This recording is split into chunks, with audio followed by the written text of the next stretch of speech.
दोस्तों, स्वागत है आप सभी का अपने यूट्यूब चैनल पर। तो आज हम बात करने वाले हैं राजस्थान उपचुनाव के बारे में। जी हाँ, चैनल पे नए हैं तो चैनल को सब्सक्राइब कर दीजिए। अगर आप फेसबुक पेज पे देख रहे हैं तो फेसबुक पेज को जरूर फॉलो कीजिए। तो आज हम बात करने वाले हैं राजस्थान के देवली उनियारा विधानसभा उपचुनाव के बारे में। जी हाँ, यहाँ का जो चुनाव है वो काफी रोमांचक हो चुका है। अगर हम बात इस सीट पर कैंडिडेट की करें तो यहाँ पर जो कैंडिडेट है वो बीजेपी की तरफ से राजेंद्र गुर्जर यहाँ पे चुनाव लड़ रहे हैं, जबकि कांग्रेस की तरफ से केसी मीना चुनाव लड़ रहे हैं। और यहाँ पर सबसे दिलचस्प जो मुकाबला हुआ है जिस कैंडिडेट के आने से, वो कांग्रेस के बागी नरेश मीना निर्दलीय चुनाव लड़ रहे हैं। जी हाँ, नरेश मीना लगातार कोशिश ये कर रहे थे कि उन्हें टिकट कांग्रेस दे देवली उनियारा से, लेकिन कांग्रेस ने अंत समय में केसी मीना को टिकट दे करके उन्हें टिकट नहीं दिया, जिसके वजह से वो यहाँ पर लगातार चुनाव लड़ने के लिए दबाव बनाया था उसके जो समर्थक हैं, और यहाँ पर चुनाव लड़ना उन्होंने निर्दलीय नामांकन भर दिया है। अगर हम बात करें यहाँ पर तो देवली उनियारा समेत राजस्थान की 7 विधानसभा सीट पर 13 नवंबर को वोटिंग होनी है और 20 नवंबर को वोटिंग यहाँ पर गिनती होगी। आपको बता दो रिजल्ट की, तो पिछले 2 चुनाव से यहाँ पर जो है कांग्रेस का कब्जा रहा है। कांग्रेस इस बार चाहती है कि यहाँ पर हैट्रिक बनाए, लेकिन बीजेपी भी अपना जातिगत समीकरण साध करके इस बार मैदान में गुर्जर उम्मीदवार दिया है। लेकिन आपको ये बात बता दो, देवली उनियारा जो है वो दौसा का एक सीट है जो सचिन पायलट का गढ़ माना जाता है, इलाका माना जाता है। अगर हम बात करें तो राजस्थान का 7 विधानसभा सीट में सियासत का जो पारा है वो सबसे ज्यादा इन्हीं सीटों पर चढ़ा हुआ है, और तमाम राजस्थान के जो लोग हैं उनका इस विधानसभा सीट पर फोकस है। फोकस इसलिए है क्योंकि यहाँ से नरेश मीना जो है वो चुनाव लड़ रहे हैं निर्दलीय उम्मीदवार के तौर पर, जबकि कांग्रेस पार्टी की जो ऑफिशियल कैंडिडेट है वो केसी मीना है। अगर हम बात करें देवली उनियारा विधानसभा की, तो यहाँ पर गुर्जर और मीना समाज मिल करके ही तय करते हैं कि अगला विधायक कौन होगा। अगर बात करो तो मीना कांग्रेस पर झुकाव रहा ही रहा है, और गुर्जर मतदाता जो है वो सचिन पायलट की वजह से कांग्रेस पार्टी की तरफ उनका झुकाव रहता है। पिछला विधानसभा चुनाव जो हुआ था उसमें भी गुर्जर मतदाताओं ने कांग्रेस पार्टी को अच्छा खासा सपोर्ट किया था। तो क्या कांग्रेस तीसरी बार जीत हासिल करके इतिहास बनाना चाहेगी देवली उनियारा से? ये तो वक्त बताएगा।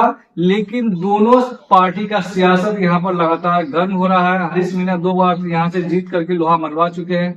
अगर इस सीट की बात करें तो देवली उनियारा विधानसभा क्षेत्र में गुर्जर और मीना मतदाता जो है वो जाति बहुल प्रभावित वर्ग है। पिछले 2 बार से विधानसभा चुनाव कांग्रेस ने जीती है और बीजेपी को हार का स्वाद चखना पड़ा है। लेकिन इस उपचुनाव के जरिए जो है बीजेपी अपना जीत का जो है रिकॉर्ड बनाना चाहेगा। यहाँ पर पिछले 2 चुनाव से हार के बाद वो हर हार में इस चुनाव में जीत करना चाहते हैं।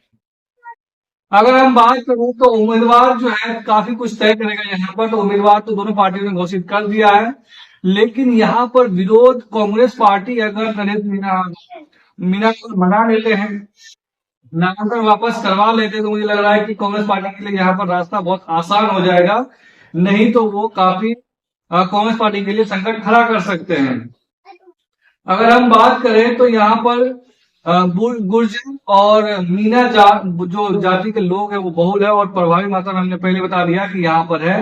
और तीसरी बार अगर बीजेपी यहाँ चुनाव हार जाती है तो मुझे लग रहा है कि उनका इस क्षेत्र में एक तरीके से लाज बचाना काफी मुश्किल हो जाएगा। लेकिन बीजेपी हर हाल में चाहती है कि इस बार देवली उनियारा से उनका कैंडिडेट राजेश गुर्जर वो चुनाव जीते। लेकिन ये तभी पॉसिबल हो सकता है जब वहां पर गुर्जर मतदाता बीजेपी का साथ दे, गुर्जर के साथ साथ मीना भी साथ दे, तभी जाके उन्हें यहाँ पर जीत का स्वाद चख सकते हैं बीजेपी। अगर वो साथ नहीं देते हैं तो मुझे लगता है कि यहाँ पर बीजेपी का जो रास्ता है वो काफी कठिन है। देवली उनियारा जो है वो दौसा विधानसभा क्षेत्र से आते हैं, और मुझे लग रहा है कि दौसा जो है वो सचिन पायलट का गढ़ माना जाता है, इलाका माना जाता है। तो वहां पर गुर्जर वोट लेना भी बीजेपी के लिए आसान काम नहीं रहने वाला है। अगर हम बात 2013 और 18 की करें तो राजेंद्र गुर्जर 2013-18 में देवली उनियाल से विधायक रह चुके हैं, जो फिलहाल कांग्रेस बीजेपी के कैंडिडेट हैं। और फिर उन्हें समय बीजेपी छोड़ करके कांग्रेस से आए हरीश मीणा को हरा दिया था, लेकिन अब पार्टी ने उन्हें फिर से टिकट दिया है। अब देखने वाली बात यह है कि वो जीत पाते हैं या नहीं पाते हैं। लेकिन आपको यहाँ बात करूं एमजी फैक्टर का। जी हाँ, एमजी फैक्टर का मतलब मुस्लिम नहीं, मीना और गुर्जर फैक्टर यहाँ पर काम करता है। ये दोनों ही वोटर्स जो है वो उम्मीदवारों की तकदीर लिखते हैं कि इस बार कौन विधानसभा जाएगा और इस बार कौन विधानसभा नहीं जाएगा। तो दोनों ही संख्या की दोनों ही जाति के जो वोटर है वो काफी बड़ी संख्या में पाए जाते हैं। उसके बाद अगर हम बात करें इस क्षेत्र की, तो कुल 3 लाख वोटर यहाँ पर है। इस विधानसभा क्षेत्र के अंदर कुल 3 लाख वोटर्स हैं, जिसमें अगर हम बात करें पुरुष मतदाता की तो 1,54,832 मतदाता जो है वो यहाँ पर पुरुष है। और महिला मतदाता की अगर हम बात करें तो महिला मतदाता 1,45,145 मतदाता जो है वो महिला मतदाता है। अगर इस सीट पर बात करें तो मीना और गुर्जर का वोटर्स का दबदबा है, ये हमने पहले ही आपको बता दिया है। जिसके चलते मैं बता दूं आपको, करीब 52,000 मीना मतदाता यहाँ पर है। इस विधानसभा क्षेत्र में देवली उनियारा में 52,000 मतदाता जो है वो मीना है, जबकि 46,000 वोटर्स आसपास के वोटर्स जो है वो गुर्जर है। उसके बाद माली की बात करें तो वो 19,000 मतदाता है, राजपूत 20,000 मतदाता है, ब्राह्मण 22,000 मतदाता है, वैश्य भी 22,000 मतदाता है, अल्पसंख्यक 30,000 मतदाता है, SC ST और दलित जो है वो भी लगभग यहाँ पर 40,000 मतदाता है।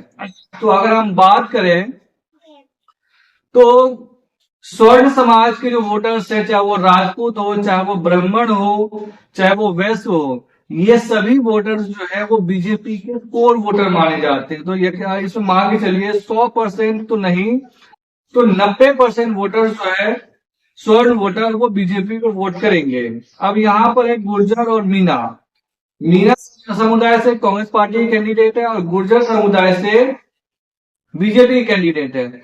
अगर इन दोनों वोटर्स में भी अगर 10-10% के ध्रुवीकरण हो जाते हैं तो कांग्रेस के कैंडिडेट जो है उनके पास मुस्लिम मतदाता के भी अच्छा खासा, मुस्लिम वोटर्स भी अच्छा खासा वोट कर देंगे, उसे दलित वोट भी मिल सकते हैं, क्योंकि दलित वोट बीजेपी की अपेक्षा कांग्रेस की तरफ ज्यादा झुकाव रहता है। तो मुझे लग रहा है कि कांग्रेस पार्टी के कैंडिडेट जो है उनको मिल सकता है। लेकिन यहाँ पर एक और बात हो सकती है, जो नरेश मीणा यहाँ चुनाव लड़ रहे हैं निर्दलीय उम्मीदवार के तौर पर, वो मीना वोट कितना काटते हैं, कितना उन्हें गुर्जर वोट मिलता है। अगर वो मीना वोट ज्यादा ले जाते हैं तो कांग्रेस पार्टी के कैंडिडेट को डेट लग जाएगा, फिर वो यहाँ से चुनाव उसको जीतना बड़ा मुश्किल हो जाएगा। अगर वो दोनों पार्टी के बराबर वोट लेते हैं और तीसरी जाति जैसे दलित हो गया, मुस्लिम हो गया, अगर इनका भी वोट मिल जाता है तो भी कांग्रेस पार्टी के लिए थोड़ा राह मुश्किल हो सकता है, क्योंकि बीजेपी का जो वोटर्स है वो हमेशा कॉन्सोलिडेट रहता है और वो बीजेपी को ही वोट करते हैं, किसी अन्य पार्टी को वोट किसी भी हाल में नहीं करेंगे, चाहे कुछ भी हो जाए।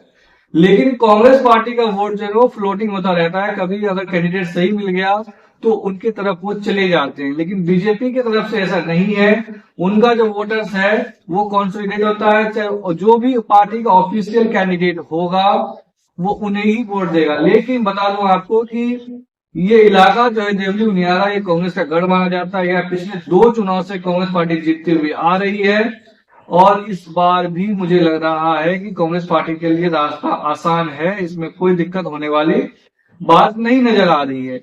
लेकिन अगर कोई एक्स फैक्टर आ जाता, अब एक्स फैक्टर कौन है, तो एक्स फैक्टर मुझे लग रहा है कि अभी फिलहाल तो नरेश मीणा है, जो यहाँ पर समीकरण बिगाड़ता हुआ नजर आ रहा है दोनों पार्टियों के। खास करके कांग्रेस का जो कैंडिडेट है उनका समीकरण बिगाड़ते हुए दिख रहे हैं नरेश मीणा। अगर इस बार कांग्रेस जो जीत जाती है यहाँ पर तो कांग्रेस हैट्रिक मार लेगी और बीजेपी का यहाँ पर जो है थोड़ा दिक्कत हो सकता है। प्रहलाद गुर्जर के नाम का भी चर्चा चल रहा था इस सीट पर चुनाव लड़ने के लिए। उन्होंने कहा कि नहीं, हम चुनाव नहीं लड़ना चाहते हैं, पार्टी जिसको कैंडिडेट बनाएगी हम उसको सपोर्ट करेंगे, उसके पक्ष में हम प्रचार करेंगे। तो तीसरी बार कांग्रेस को जीतना यहाँ जरूरी है और कांग्रेस पार्टी अगर जीतती है तो मुझे लग रहा है कि वहां से इनका एक तरीके से गढ़ बन जाएगा। और फिर एक बात और साबित हो जाएगा कि नरेश मीणा जो निर्दलीय चुनाव लड़ रहे हैं उनका कुछ खास फैक्टर रहा नहीं। लेकिन आपको क्या लगता है कि इस बार कौन जीतेगा, देवली उनियारा? अगर आप उस क्षेत्र से देख रहे हैं, आपके गांव मोहल्ले में किसका प्रभाव है, किस पार्टी के पक्ष में माहौल है, आप हमें कमेंट के जरिए जरूर राय दे सकते हैं। चैनल पे नए हैं, चैनल को सब्सक्राइब कर लीजिए। फेसबुक पेज पे देखें तो फेसबुक पेज को जरूर फॉलो कीजिए। धन्यवाद।